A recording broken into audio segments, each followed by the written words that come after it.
mais um dia que o Senhor tem nos concedido de estarmos aqui para adorar e bendizer o teu santo nome e aprender a sua preciosa palavra. Tenho a plena certeza que Deus, neste momento, tem nos ajudado, tem dado força para cada dia mais nós caminhar e estar na presença dele.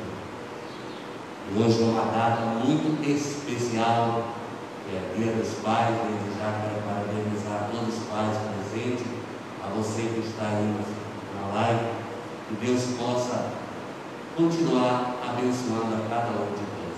Vamos estar adorando ao Senhor com o hino de número 258.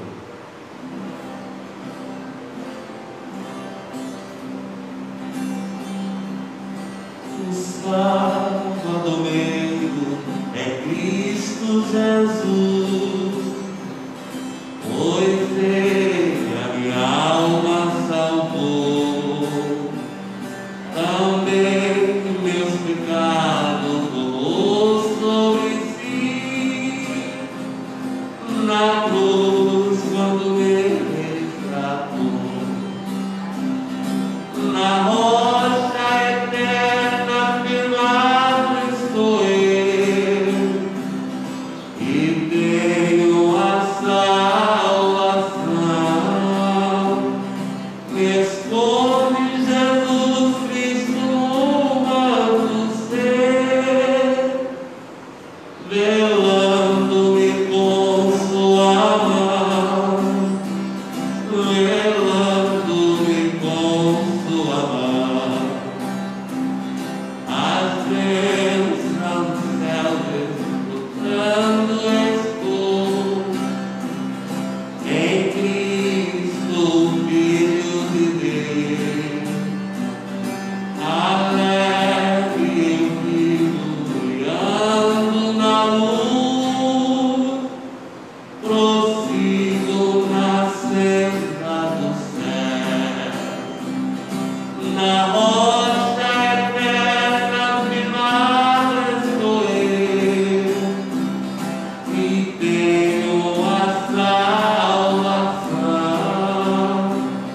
Me esconde Jesus Cristo no manto seu, velando-me com sua mão, velando-me com sua mão. As cargas do tigre Jesus arrumou, agora liberto estou. A graça me basta que Cristo me deu, assim para o céu é eu vou. Na rocha eterna firmado estou eu, e tenho a salvação. Me esconde Jesus Cristo no manto seu, velando-me com sua mão, velando-me com sua mão, findando a vida então verei, com os anjos santos no céu, feridos de glória e glória, aquele que por mim morreu.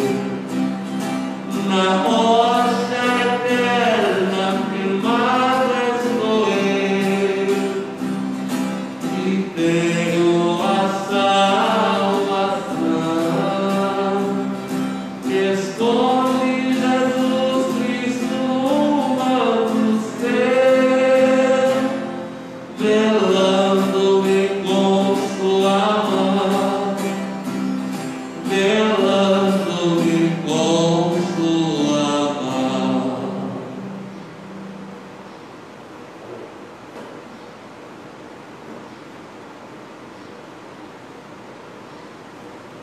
Louvado seja o nome santo do Senhor Jesus. Quero convidar os irmãos amados lá na igreja a colocar sobre os pés. Vamos estar fazendo a leitura da lição de número 6, 9 de agosto de 2020, que tem o título da lição: Neemias reconstrói os muros de Jerusalém.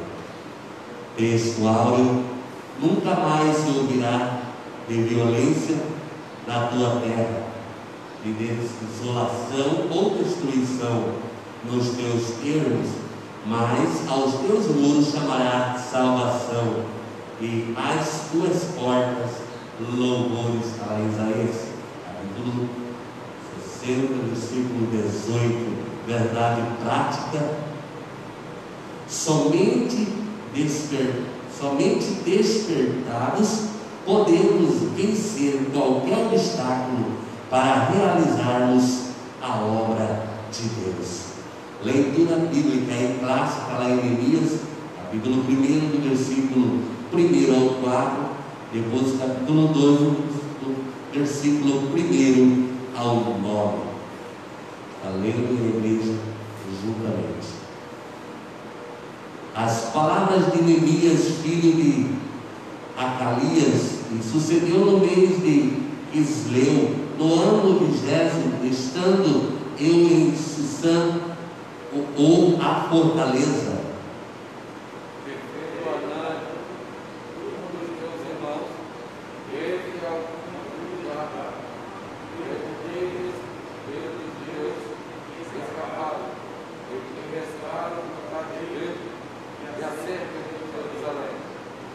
E disseram-lhe: os restantes que não foram levados para os cativeiros, lá na província, estão em grande miséria e desprezo, e o muro de Jerusalém fendido, e as suas portas queimadas a fogo.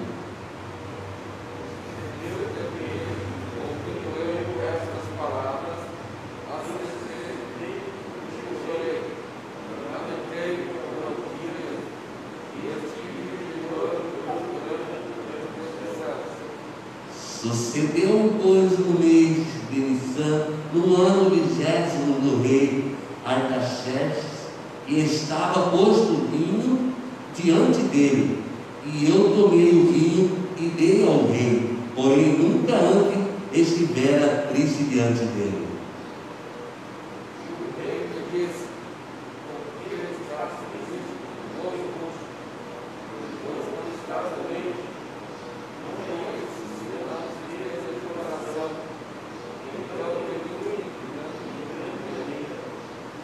E disse ao rei: viva, ó rei, para sempre. Como não estaria triste o meu rosto, estando a cidade, o lugar do sepulcro de meus pais, assolada, e tendo sido consumidas as portas a fogo?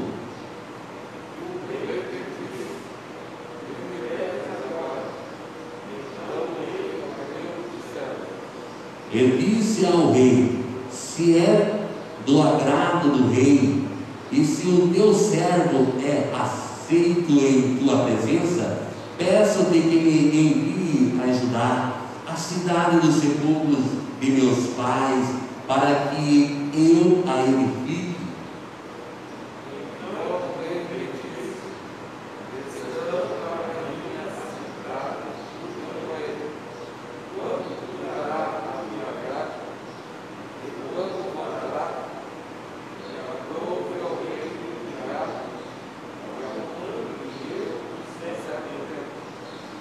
Disse mais ao rei: se ao rei parece bem, dê-se-me carta para os governadores da lei do rio, para que me deem passagem até que chegue a ajudar.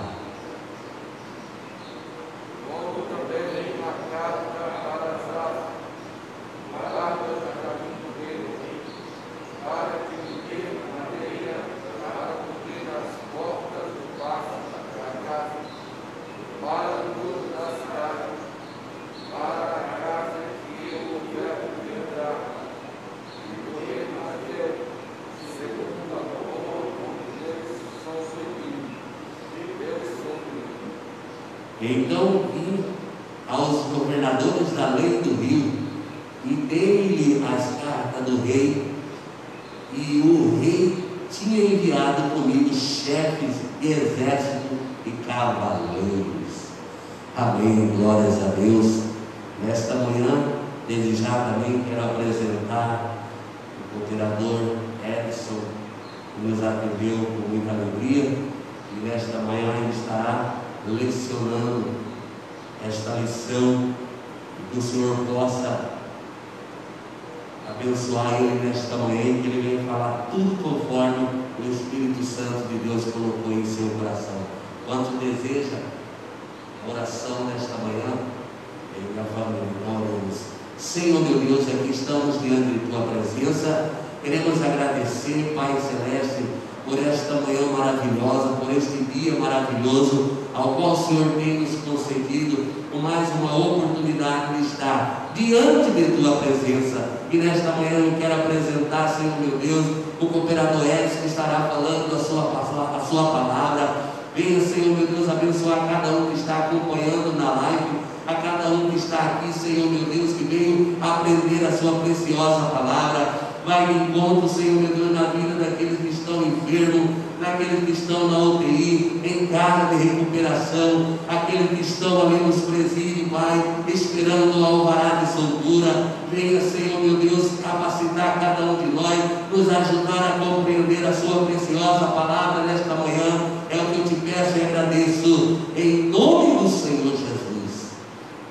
Amém e amém. Vereador Edson, com toda a liberdade desta hora.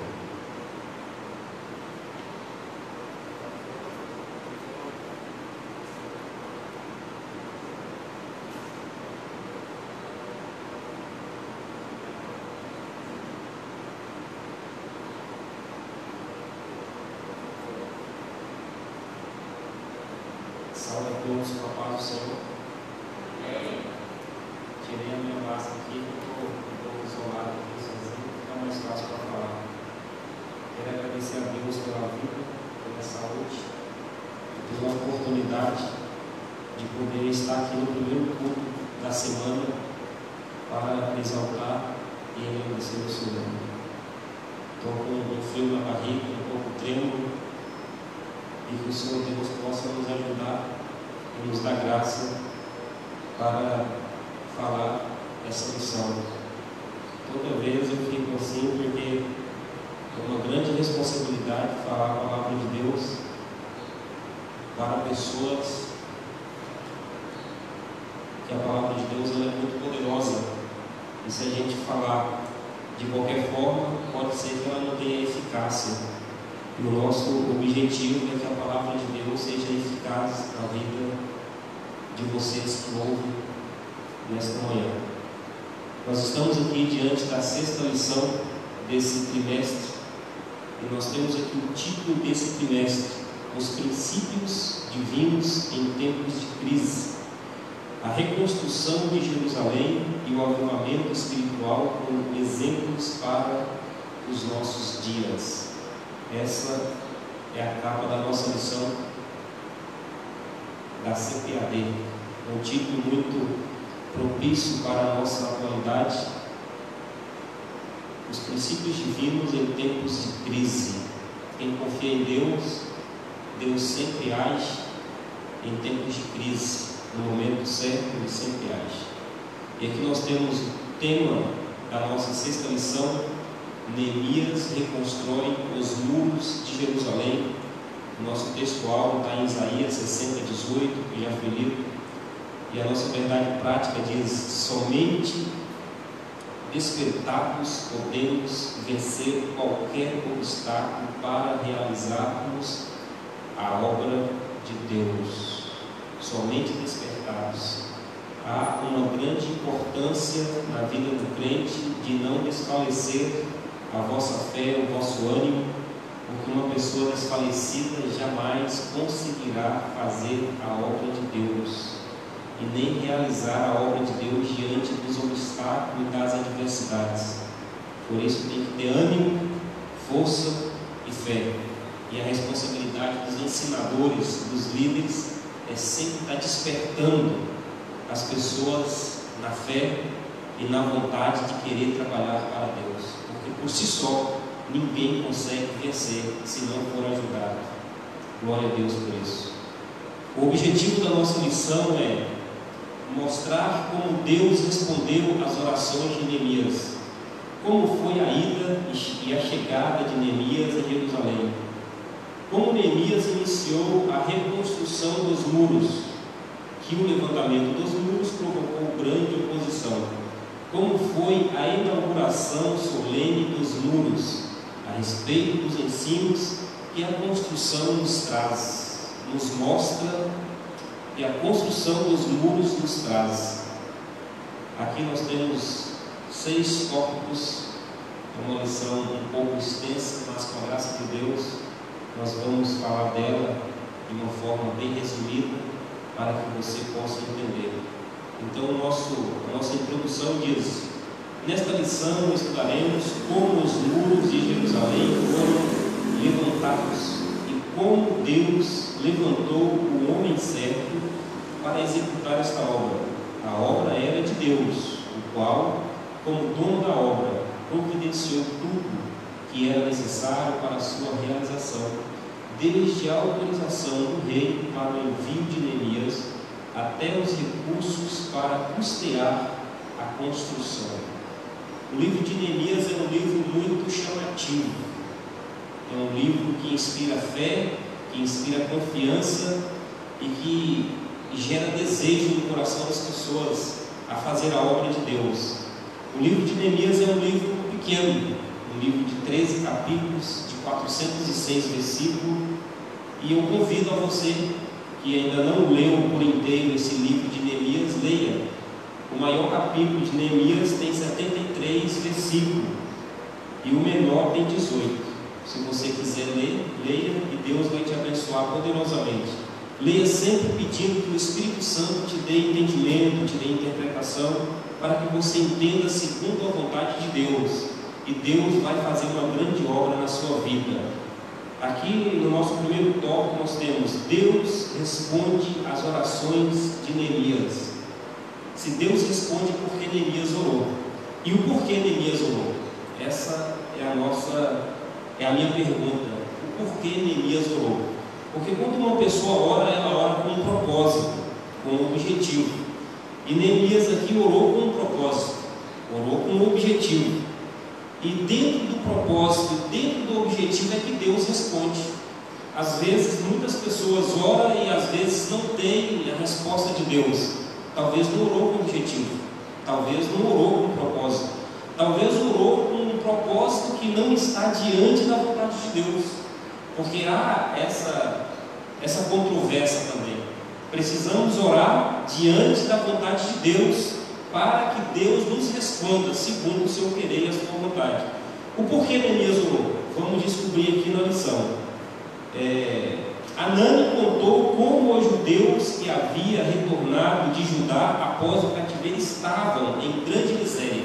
Anani era o irmão de Neemias e deu essas informações para Neemias, dizendo, aqui no capítulo 3, no versículo 3, no capítulo 1 de Neemias, diz bem assim: e disseram-me os restantes que não foram levados para o cativeiro, lá na província estão em grande miséria e desprezo, e o muro de Jerusalém fendido, e as suas portas queimadas a fogo. E sucedeu que, ouvindo eu, Neemias, essas palavras, assentei-me e chorei, e lamentei por alguns dias, e estive jejuando e orando perante o Deus dos céus. Viu aí o porquê que Neemias orou? Porque Neemias recebeu uma notícia que os seus amigos, os seus conterrâneos estavam em grandes misérias após voltar do cativeiro. Os muros estavam fendidos, as portas estavam queimadas e o povo estava em verdadeira miséria e desprezo, estavam sem nada.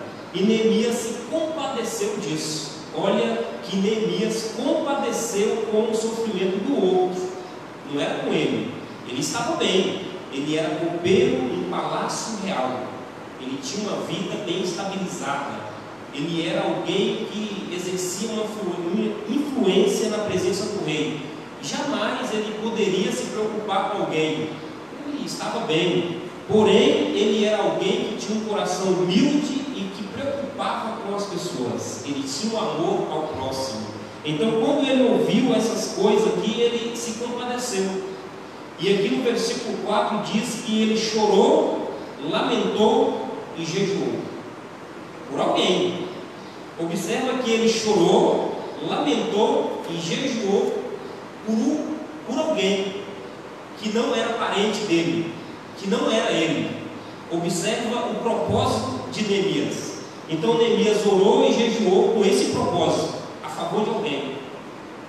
E Deus responde a oração de Neemias. Iniciou o seu pedido em oração no mês de Quisleu. Observa que aqui no versículo 1 do capítulo 1, a palavra diz que Neemias iniciou sua oração no mês de Quisleu. E aqui a revista nos diz que Quisleu é o mês de dezembro. Então Neemias inicia exatamente no final do ano a sua oração, o seu lamento, o seu clamor. E ele começa a orar ao Deus dos céus. E Deus ouve as orações de Neemias e só responde a Neemias no mês de Nisan, que é o mês de março. A lição também dá essa resposta.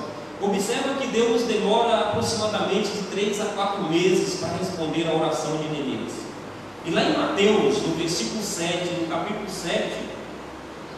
7, versículo 7, o próprio Jesus diz bem assim: pedi e dar-se-vos-á, buscai e encontrareis, porque aquele que pede recebe, e o que busca encontra, e o que bate se abre. Então a Bíblia nos ensina a orar, a bater e a buscar. Aquele que busca encontra, aquele que pede recebe, e aquele que procura abrir uma porta, certamente essa porta vai abrir. Então Deus responde a Neemias, porque Neemias estava buscando, estava pedindo e estava batendo. Porém Deus não responde imediatamente, ele demora algum tempo para responder. Aí que está a perseverança, aí é que está o desejo de ser respondido a oração que se pede. Às vezes nós não temos essa perseverança, às vezes nós não temos essa convicção de esperar Deus responder. Às vezes oramos e queremos que Deus nos responda imediatamente, e às vezes Deus está querendo provar a nossa fé, a nossa perseverança, porque Deus é um Deus que gosta de pessoas perseverantes. Deus não gosta de pessoas frouxas, que desistem facilmente. Tem pessoas assim que facilmente elas desistem. Começa algo e de repente uma falta de resposta, de repente uma falta de atenção, de repente um pequeno problema, um obstáculo, ela já desiste. E Deus não gosta de pessoas assim. Deus gosta de pessoas persistentes, pessoas que, não, Deus não está me respondendo, mas Ele está me ouvindo. Tem que ter essa convicção. Às vezes nós oramos e Deus está nos ouvindo, porém não está respondendo. E se Deus não responde, não significa que Ele não ouve. Entendeu? Às vezes Deus está ouvindo, mas não está respondendo. E Ele está ali na sua longanimidade, esperando um momento para agir e observando a nossa perseverança. Será que Ele vai continuar a orar? Será que Ele vai continuar nesse propósito que não é a causa dele, é a causa de outros? Mas Neemias perseverou, falou: Senhor, me ajuda. E 3 ou 4 meses depois, Deus responde. E um outro exemplo que a Bíblia nos ensina é que os discípulos de Jesus, lá em Lucas, no capítulo 11, no versículo 1, os discípulos de Jesus fazem um pedido para Jesus. E o pedido que os discípulos fazem para Jesus não é que: Senhor, nos dê o poder para curar alguém, Senhor, nos ensina a fazer um milagre. Não é esse pedido que os discípulos fazem a Jesus. O pedido que os discípulos de Jesus fazem para Ele, lá em Lucas 11:1, é: Senhor, ensina-nos a orar. É uma das coisas que Jesus mais deseja que a igreja saiba fazer: orar. E a oração é algo que a gente pode fazer em todo e em qualquer lugar. A oração é algo que eu posso fazer na rua, em casa, deitado, de pé, andando, na igreja, no templo. A oração é uma palavra minha com Deus. E Deus gosta quando a gente busca Ele em oração. Prova disso que Deus responde.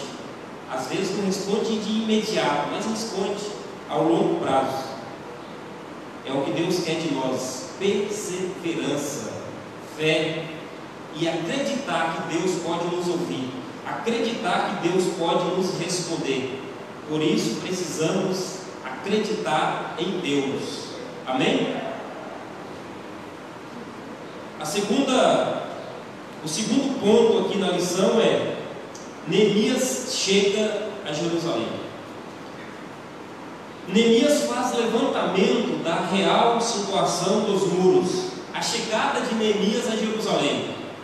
Neemias chega lá, e quando ele chega lá, ele toma uma atitude. E a atitude que Neemias toma é sair à noite na companhia de poucos homens, sem dizer nada a ninguém qual era o seu objetivo em Jerusalém. Um ponto aqui que eu aprendo nessa lição: às vezes nós precisamos ter sabedoria de não contar os nossos propósitos de forma inadequada ou precipitada.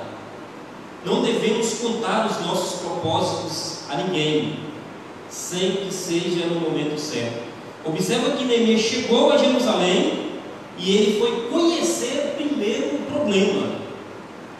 O que eu entendo nisso aqui? Que ele foi confirmar se o que o irmão dele falou para ele, Hanani, era verdade. Ele não precipitou, ele foi ver a situação de perto. Ele me contou lá que Jerusalém estava nessa situação. Lá, ao ouvir, eu me comovi, mas agora eu estou aqui, eu vou ver com os meus olhos. Ele foi ver de perto, ele foi fazer um check-in de perto, ele não contou nada a ninguém. Por que ele não contou? Porque ao falar a alguém, podemos falar a pessoas invejosas, podemos falar a pessoas que não nos querem bem, e essa pessoa pode querer até nos atrapalhar com influências de pensamento negativo. Então nós temos que ter essa sabedoria e falar apenas no momento certo e com pessoas também certas. Temos que ter essa sabedoria.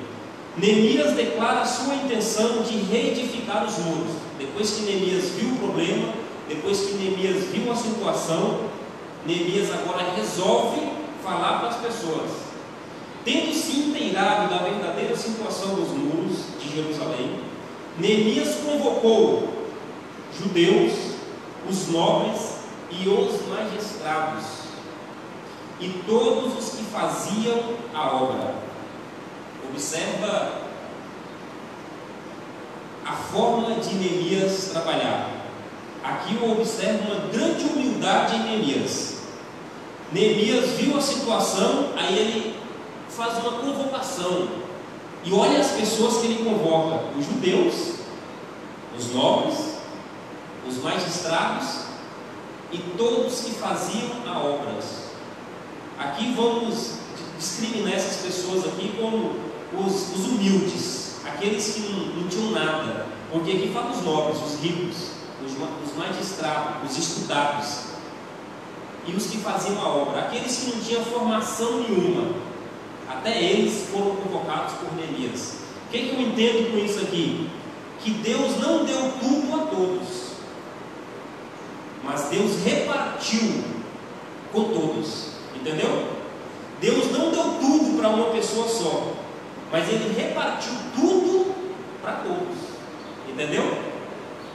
Deus deu um pouquinho para esse, um pouquinho para esse e um pouquinho para aquele. Então, o que falta em mim, há em você. E a nossa união gera uma grande força, porque aquilo que eu não sei, você sabe, você pode me ajudar. Aquilo que eu não sei, você sabe, você pode me ensinar. O real propósito de Deus é esse. Porque se Deus tivesse dado tudo para Neemias, Neemias chegava lá e fazia a construção só. Não ia precisar dos judeus, não ia precisar dos nobres, não ia precisar dos magistrados, e não ia precisar daqueles que sabiam fazer a obra, dos ajudantes, dos serventes.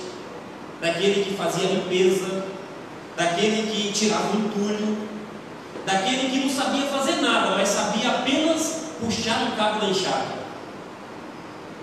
Mas Neemias contou até com essas pessoas. Observa a humildade, isso é humildade. Um líder, ele precisa ter visão, ele precisa ter também a humildade de reconhecer que ele não tem tudo, mas que todos na união têm tudo. Um pouquinho em cada um faz a coletividade e faz a força e consegue fazer a obra. Observa que sabedoria, que humildade. Neemias tentou unir o povo. Observa que na grande construção Neemias resolve unir o povo. É o papel de um líder: unir o grupo, unir o conjunto, unir as pessoas, coloca elas para uma ajudar a outra. Isso forma a união, e todos unidos com certeza vencem. Não há obstáculo, não há problema, não há inimigo que pode vencer. Imagina uma família unida. Imagina um pai que une a família, que une os filhos, que une a esposa. Imagina.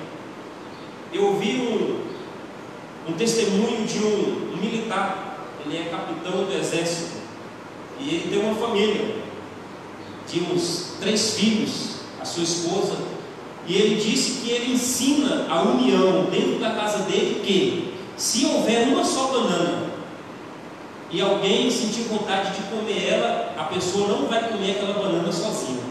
Ele vai repartir 5 partes iguais, a do pai, a da mãe e a dos 3 irmãos. Come a sua e deixa as partes dos demais lá. Isso é união. Alguém que sente que o outro também tem necessidade. Imagina uma família assim. Quem vence uma família dessa? Porque uma família unida, o pai é unido, a mãe é unida, os filhos é unido. Imagina um país, uma nação unida. E o próprio Cristo disse que uma pessoa unida com a outra, ela não será derrotada, mas um reino desunido será destruído. O próprio Jesus ensinou isso aí nos seus ensinamentos, que uma nação unida, ela não será destruída, mas uma nação desunida, facilmente ela é destruída. Não há união. Se houvesse união no nosso governo, no nosso país, seria diferente. O nosso presidente sempre fala que o nosso Brasil tem tudo para ser uma grande potência, e não é. E ele faz uma comparação: veja o tamanho de Israel e veja o que Israel tem. Veja o tamanho do Brasil e veja o que o Brasil não tem. Por quê? A falta de união. Observa algumas famílias que trabalham e que ganham talvez até um bom salário, e uma outra família que também trabalha e que ganha um salário menor, mas é unida. Observa o que ela consegue ter. E aquela família que ganha um pouco mais e que é desunida, observa o que eles não têm. Então a união faz a força. E contra a força não há resistência. Quando eu estava preso, eu resolvi unir os meus colegas de prisão para uma fuga. E eu falei para eles: a única coisa que nós precisamos aqui é de união. Porque se a gente unir, a gente vai conseguir. Então a única coisa que a gente precisa aqui é de união. Aqueles que não quiserem juntar-se a nós, sai fora. Eu só quero aqui quem está no mesmo propósito, quem vai abraçar as minhas ideias. Se você não abraçar as minhas ideias, sai fora, porque você pode me atrapalhar. Observa que a união faz a força. E o líder precisa ter essa compreensão que unir as pessoas precisa de humildade. Precisa reconhecer que a gente não sabe tudo para ensinar tudo, mas a gente não sabe nada para aprender com os demais. O mais simples pode nos ensinar grandes lições. Os analfabetos podem nos ensinar grandes coisas. Pode nos ensinar. As pessoas podem nos ensinar. Uma experiência de vida que ela teve, que eu não tive, pode fazer diferença na minha vida. precisamos ter essa humildade. Um dia, uma pessoa falou para outra que você não tem estudo. E eu estudei, eu fiz faculdade, eu tenho muito para te ensinar e você não sabe nada, você nunca estudou. E um velho senhor sábio olhou e falou: olha, você não sabe tudo que não possa aprender. E essa pessoa não sabe nada que não possa ensinar. Seja humilde e aprende com as pessoas, porque a vida é de ensinamento. Nós nascemos para aprender. Amém? Tópico 3. Neemias inicia o levantamento do muro. Planejamento. Quando Neemias inicia o levantamento do muro, ele precisa de planejamento. E aqui no subtópico fala o plano de Neemias. Planejamento. Então toda grande obra precisa de um planejamento. Quando um jovem vai casar, o que ele faz? Planeja o casamento, planeja a festa, planeja os convidados, planeja a comida, é um planejamento. Quando vamos construir uma casa, precisamos de planejamento. Tudo envolve o planejamento. E uma pessoa que não planeja, ele está fadado ao fracasso. E Neemias sabia disso. Então o que Neemias procura fazer? Planejamento. Olha o que a Bíblia nos ensina, lá em Lucas, capítulo 14, versículo 28, 29 e 30. Abra sua Bíblia.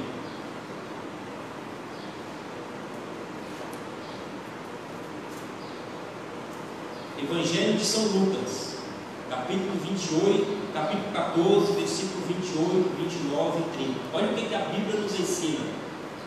A Bíblia nos ensina a planejar, fazer planejamento. Olha o que diz o versículo 28.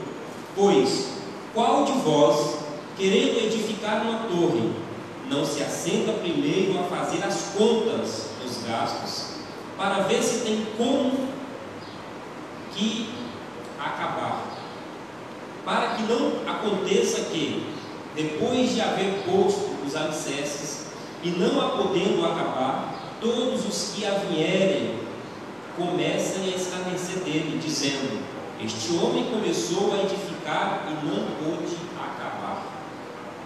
Observou? Então, quando a pessoa começa a observar a palavra de Deus, decide a ser um cristão, ele precisa ter sabedoria, para que o nome de Deus seja exaltado na vida dele através da sabedoria. E quando uma pessoa não tem a sabedoria, ele é escarnecido e o nome de Deus pode também ser escarnecido, porque ele agora é um cristão.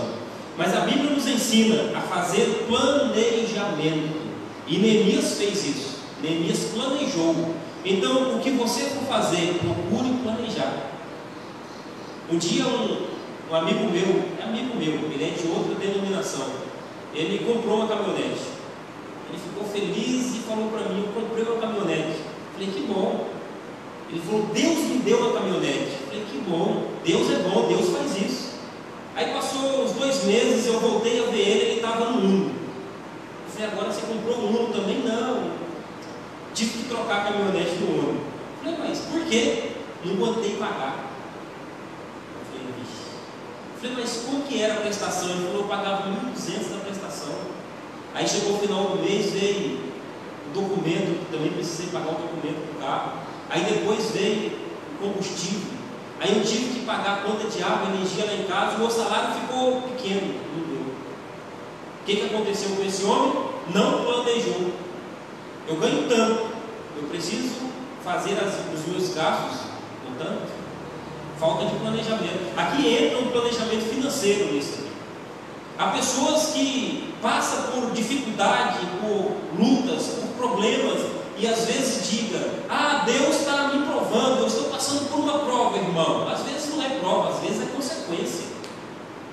Às vezes a pessoa não planejou e não é prova. Às vezes a pessoa culpa Deus, dizendo: estou passando por uma luta, por uma prova, e às vezes não é isso. Às vezes é consequência. não planejou, não programou, não pensou, não pediu orientação a Deus. Observa que Neemias ficou 4 meses aproximadamente orando, buscando de Deus sabedoria, e Deus deu a ele a sabedoria de realizar a grande obra. Precisamos de ter essa sabedoria de pedir a Deus para realizar a grande obra. E não é só apenas uma obra espiritual no templo, na igreja, uma obra de vida, na nossa vida, na nossa casa. Apesar de conta que a maior igreja que existe na terra é a nossa família, porque a família é a base de toda a sociedade. Sem família, esse templo não existiria. Sem família, o cristianismo não existiria. Sem família, as pregações do Evangelho não seria eficaz, porque a base de tudo é a família. Eu existo porque a minha família existiu. Eu estou aqui por causa da minha família, e eu pretendo gerar uma família. Para isso eu preciso de planejamento. Então planeje e observa as consequências da sua vida, se é realmente uma prova de Deus ou se é consequência de falta de planejamento. E 1 Coríntios também fala sobre isso, 14:40. Fala bem assim: mas faça-se tudo decentemente e com ordem. Observa que a palavra de Deus nos ensina a fazer a obra com decência e com ordem. O nosso Deus é um Deus zeloso, é um Deus cuidadoso, é um Deus organizado. E Neemias, na sua construção, na sua grande obra, Neemias organizou o povo. É ordem. O líder, ele precisa organizar as pessoas. Eu, como líder, digamos, de mestre de obra, digamos que eu peguei uma casa para construir, aí eu convoco 5 pedreiros e 5 ajudantes de pedreiro. Aí eu chego lá e falo: faça do jeito que vocês querem aí. Isso não é ordem. Eu sou o mestre de obra, eu vou descrever o que eles vão fazer. Você vai fazer isso, você vai fazer aquilo, você vai fazer isso. Por isso existe um líder, para organizar. Porque se deixar cada um fazer o que quer, é bagunça, desperdiça material. Aquilo que era para fazer não vai dar mais para fazer, porque houve desperdício, gasto desnecessário. Alguém pode machucar, a construção pode não ser feita. Já parou para observar o porquê precisa de um líder? Chefe de equipe? Porque ele precisa reger o que vai ser feito. Porque o nosso Deus gosta de coisas feitas decentemente, com ordem. Eu tive uma grande oportunidade na minha vida, e até hoje, quando eu lembro, eu enalteço e exalto a Deus. Quando eu estava lá no Dom Aquino, o pastor colocou na minha mão para organizar uma festa. E eu, muito preocupado, fiquei uma semana orando e pedi para Deus direção para organizar aquela festa. Falei: Senhor, me ajude a organizar essa festa, porque a Bíblia diz que o Senhor precisa das coisas organizadas. Eu não posso fazer de qualquer jeito, senão o teu nome vai ser escarnecido. Aí Deus me deu a orientação, e a orientação que Deus me deu era para fazer um churrasco, e eu precisava comprar uma vaca, um boi, e eu não conseguia assar só, servir só. Eu precisava da ajuda dos companheiros. Aí eu fui e procurei quem gostava de assar carne. Aí o irmão falou: eu. Aí eu procurei quem sabia cortar carne. Aí os irmãos, eu. A gente precisa colocar as pessoas certas nos lugares certos também. Não é porque você é um líder que você vai direcionar as pessoas: ó, faça isso. Se a pessoa não sabe fazer aquilo, se ela não tem vocação para aquilo, procura colocar as pessoas certas nos lugares certos para desenvolver as funções certas, e vai ter sucesso o seu trabalho. Precisamos entender isso também. Não é porque eu posso mandar, eu vou mandar de qualquer forma. Eu tenho que saber mandar. Eu tenho que saber organizar. Aquele que é bom para fazer tal coisa, eu coloco ele para fazer tal coisa. Um certo dia, eu sou muito de questionar com Deus. E um certo dia eu orei e falei com Deus, falei, Senhor, tudo que um pastor faz, ele faz na direção do Senhor? E Deus falou para mim, não. Porque eu dei para o pastor autoridade. E tem coisa que o pastor pode fazer na sua autoridade. Tem coisa que o pastor pode fazer com a autoridade que eu dei a ele. Eu não preciso determinar, faça tal coisa. Eu já dei autoridade. Ele precisa também usar a sua sabedoria. E eu só aprovo, eu só abençoo para que dê certo. Entendeu? Aí um dia eu falei, Senhor, mas quando um líder, estou falando espiritual, pastor, ele ora para que o Senhor indique os liderados para liderar alguns departamentos. Ele falou, às vezes eu digo quem é, às vezes eu não digo. Às vezes eu falo, pega fulano e coloca ali. E às vezes eu não falo nada, eu fico quietinho e deixo ele decidir. Entendeu? Porque eu dei para ele autoridade, ele precisa usar a autoridade que eu dei a ele. Se ele tomar a decisão correta, se ele for um bom olheiro, observador, o líder precisa ser um observador, tanto na esfera espiritual, tanto na esfera secular aí. Alguém que é líder numa empresa, ele precisa ser um bom observador, precisa observar as pessoas que estão ao seu redor. O que fulano é bom para fazer? Será que fulano é bom de vendas? Será que ele fala bem, expressa bem? Será que ele é um bom atendente? Será que ele atende bem as pessoas? Será que fulano é bom para orar? Será que no departamento de curas e libertação ele vai orar para que Deus possa? Tem que ter essas visões. Então há coisas que o líder toma pela sua própria autoridade, e há outras que há orientação de Deus. Por isso temos que ter a sabedoria de escolher certo e de indicar as pessoas certas para a função certa, para fazer o trabalho adequado. Senão não há progresso. Imagina um pedreiro fazendo um serviço de instalação elétrica. Não vai sair legal. Vai sair alguma falha, porque ele não é especializado naquilo. Por que eu não peguei ele e não coloquei ele para ser o pedreiro? Entendeu? Temos que ter essa sabedoria, essa visão. Isso envolve na nossa vida como um todo.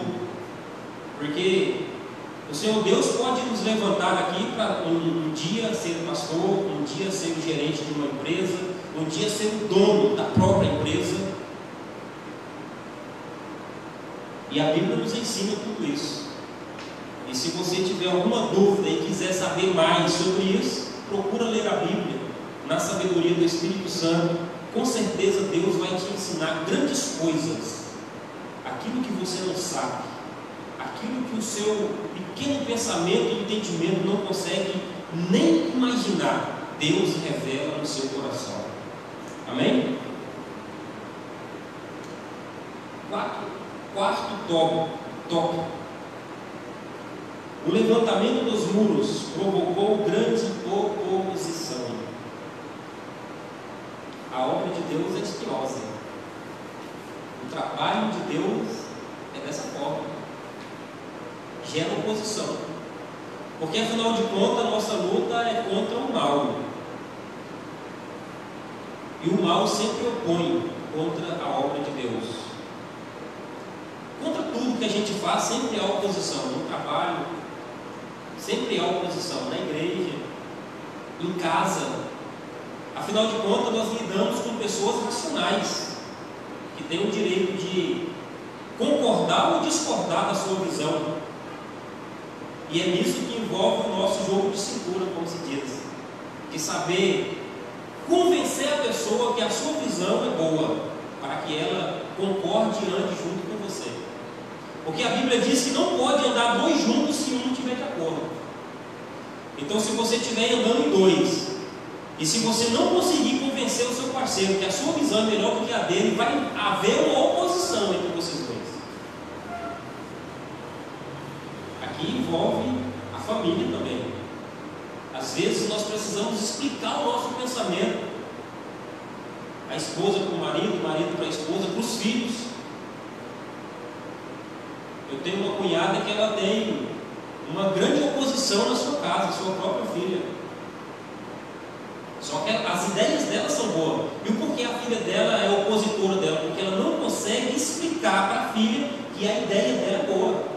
E a filha não consegue compreender e vira aquela pente guerra, entendeu? Neemias enfrenta oposição. E aqui diz que esse assunto vai ser explicado na lição de número 9, com mais detalhes. Na lição de número 9, então você não perca, estamos na 6ª, daqui 3 lições, esse assunto vai ser explicado com mais detalhe. Mas a obra de Deus, ela gera críticas também.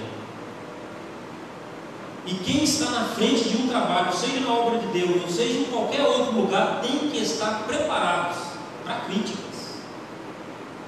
Não é apenas os aplausos que vão vir, as críticas também. E se a pessoa não souber lidar com as críticas, ele abandona o posto dele, a posição dele. Não, eu não quero mais isso, não estou para isso. Tem que saber ouvir e tem que ter um espírito manso de suportar. Porque às vezes ouvimos críticas ofensivas.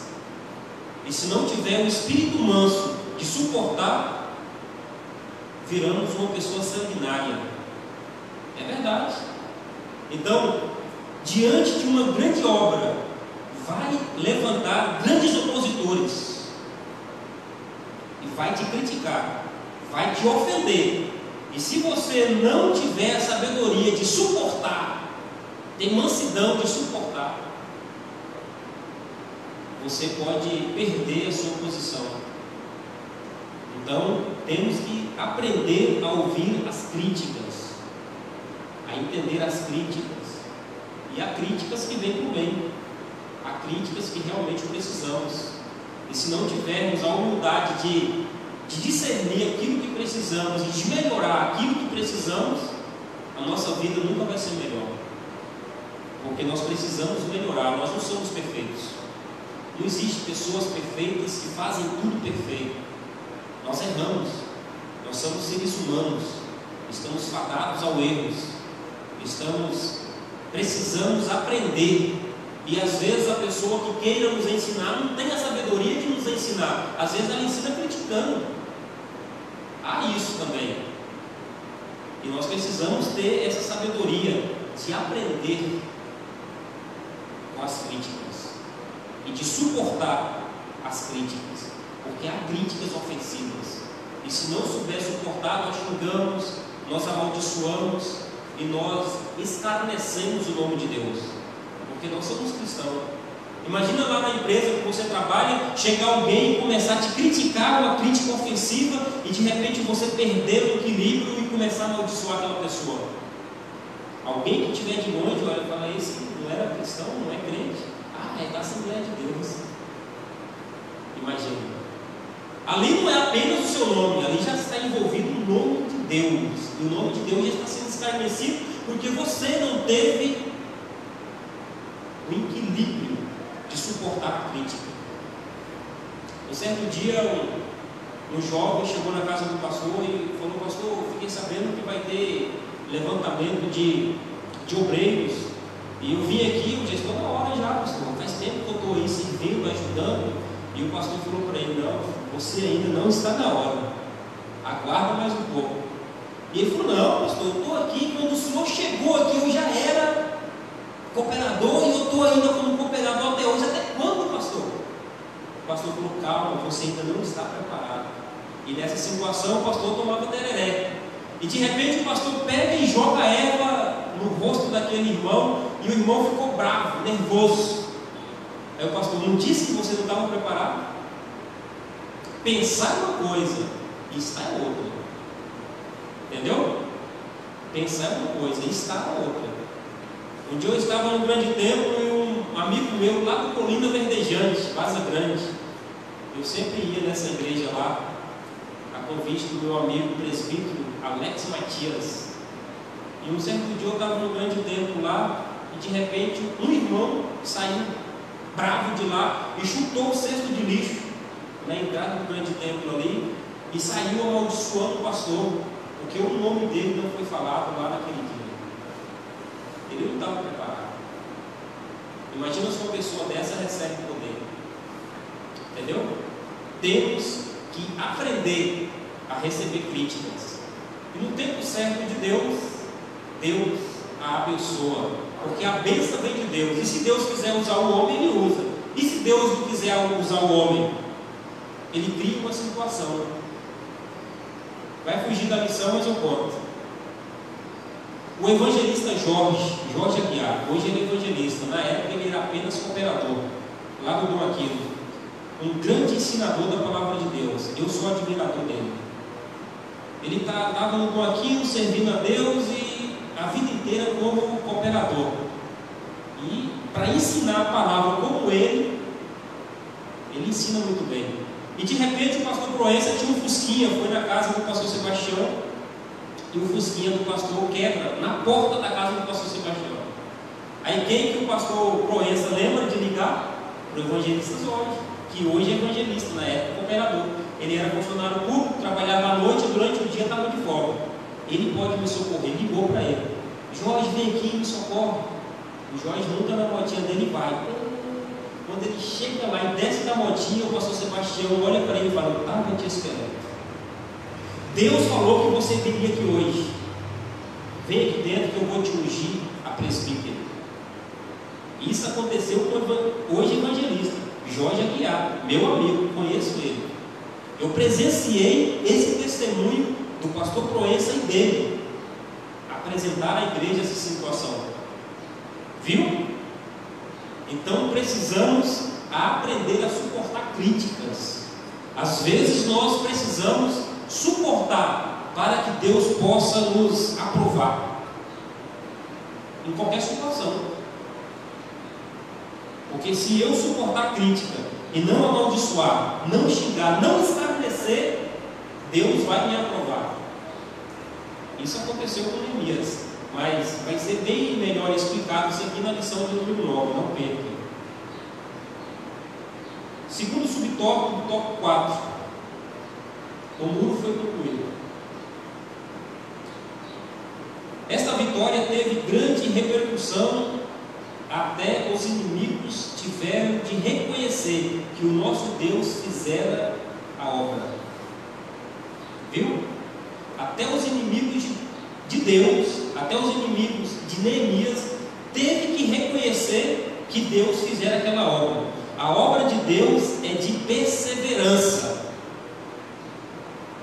2 Timóteo capítulo 4, versículo 7. Abra sua Bíblia. 2 Timóteo capítulo 4, versículo 7.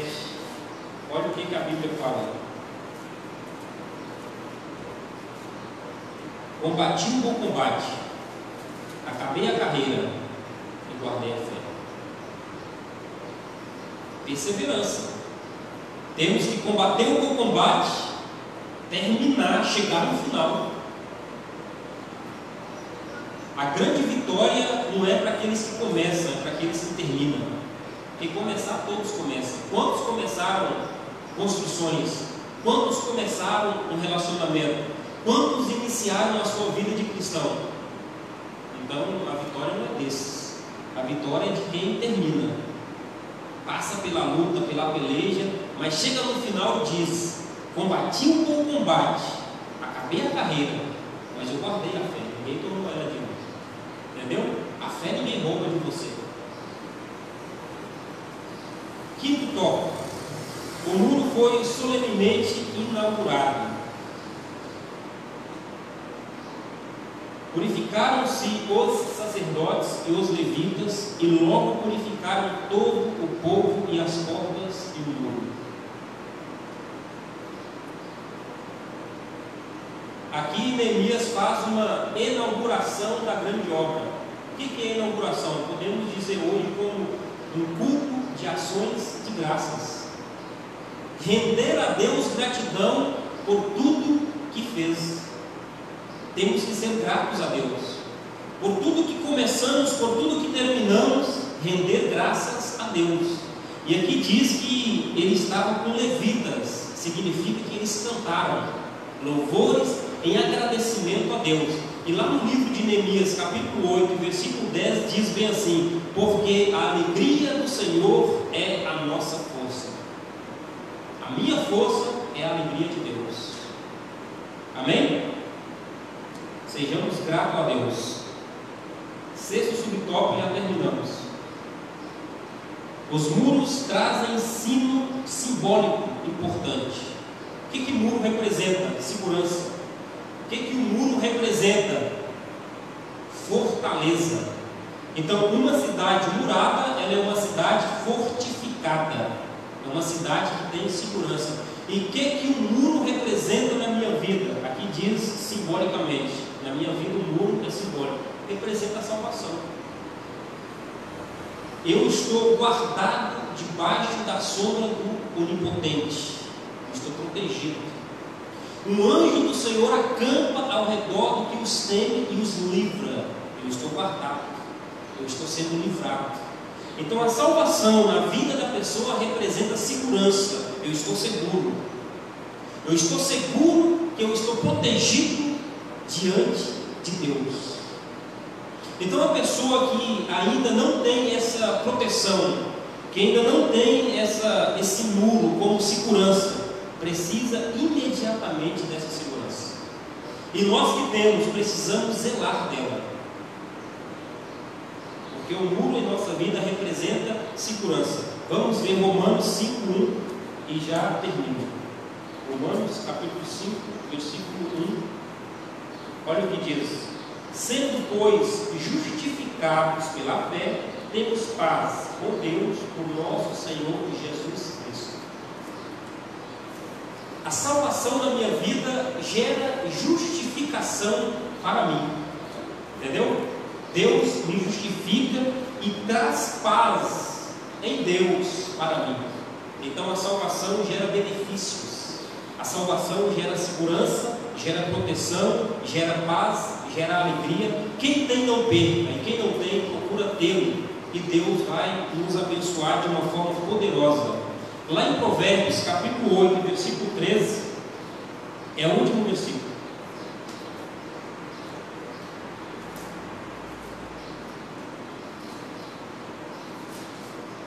Diz bem assim: o temor do Senhor é aborrecer o mal, a soberba, a arrogância e o mau caminho, e a boca perversa aborreço. Temor. O temor do Senhor provoca em nós uma segurança, uma proteção, uma salvação. Sejamos tementes a Deus, e Deus vai nos abençoar de uma forma poderosa. Agradeço essa oportunidade.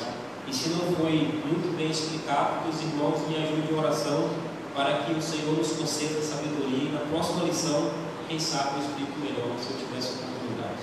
Amém? Deus abençoe.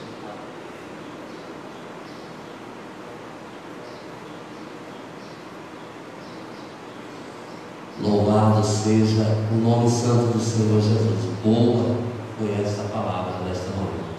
Eu aprendi muito desta manhã. E cada manhã, cada domingo, nós sempre temos uma mensagem para aprender a presença de Deus.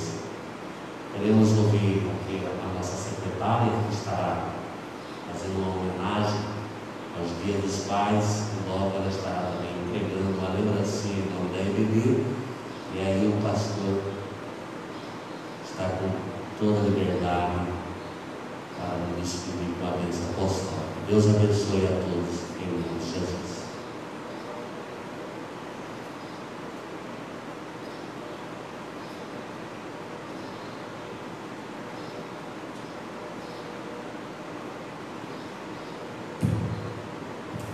Eu saúdo a todos que apareceram.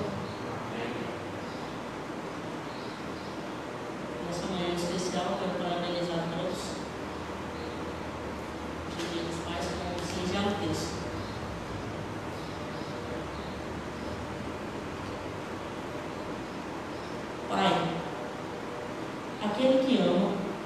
apoia, orienta, inspira e encoraja seus filhos.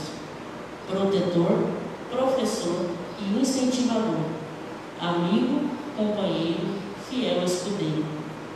Ele é forte e amoroso, provedor e dedicado.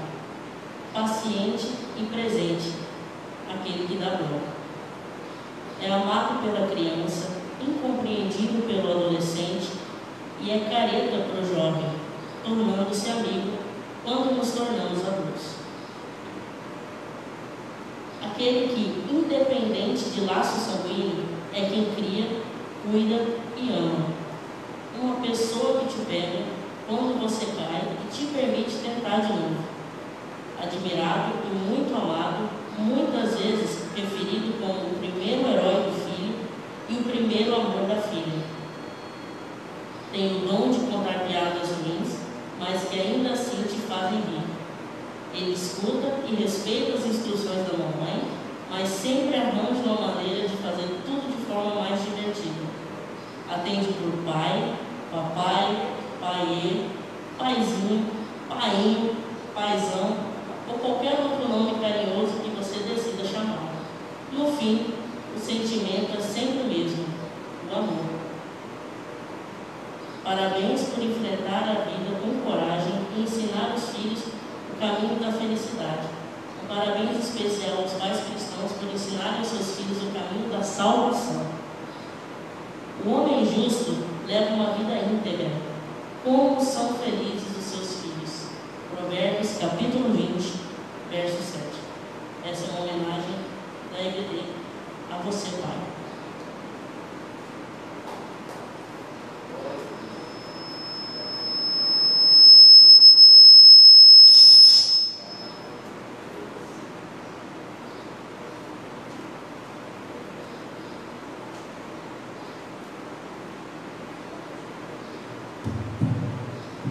Os irmãos, a paz do Senhor.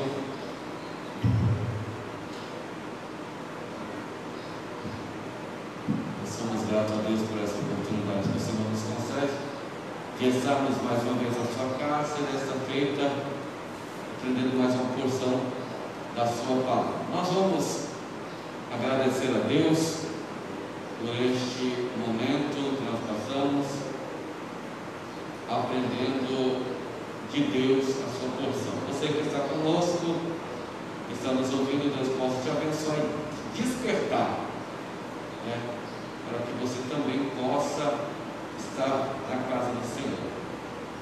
É como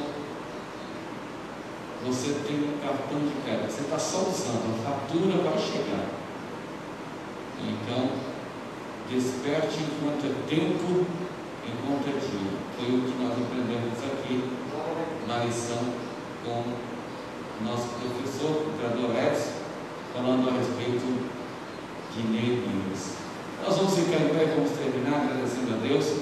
Parabéns a todos os pais que estão aqui presentes. Nós vamos ter um culto de evangelismo hoje, relâmpago. Nós vamos ter 2 cultos a partir das 15 horas. Os irmãos estão convidados. Às 18 horas nós estaremos aqui para iniciarmos um culto de adoração ao nome do Senhor. Oremos, quanto mais essa oração. Senhor, meu Deus, meu Pai, mais uma vez na Tua presença, te adoramos, Senhor, por tudo que Tu tens feito em nossa vida, na vida dos Teus filhos que aqui estão. Somos gratos por mais uma lição bíblica em que aprendemos, ó Deus, esta manhã. Ouvimos atentamente, Senhor, aquilo que Tu tem para nós. Ó Deus, continua abençoando, Senhor, a cada um dos Teus filhos, ao nosso professor, abençoando, Senhor, a diretoria da escola dominical, os nossos irmãos que não pôde estar conosco, mas por motivo injusto, Senhor, alcance eles com a mesma graça e com a mesma misericórdia. Desperta aqueles que estão dormindo. Ó Deus, eu também te peço, Senhor, aos nossos irmãos enfermos, acometidos, Senhor, entra, ó Deus, nesta causa, ajuda o teu povo, ministra a bênção no dia de hoje, ser conosco no culto à noite, é o que nós te pedimos, ó Deus, no nome de Jesus. Estenda as tuas mãos ao Senhor. Que a graça do nosso Senhor Jesus Cristo, o amor de Deus, a divina comunhão e a consolação do Espírito Santo seja em nossas vidas, desde agora e para todos sempre. Que Deus em Cristo Jesus nos abençoe.